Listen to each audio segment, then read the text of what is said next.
બીજો બોલ કે કઈક પંચના ભાઈ પંચ કહી રહ્યા હતા કદાચ વિજય વાનસિંહ ની આન ખાન માં ન્યાય આવ્યો છે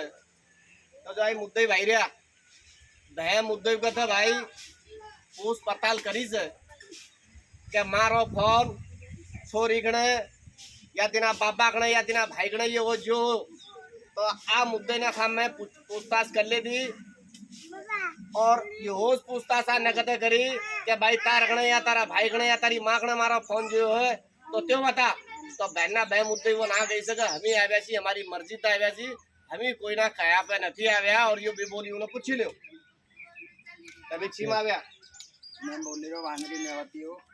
કે અમે કોઈની મરજીથી નથી આવ્યા અમે અમારી મરજીથી આવ્યા છીએ हाँ और जो ग्रुप में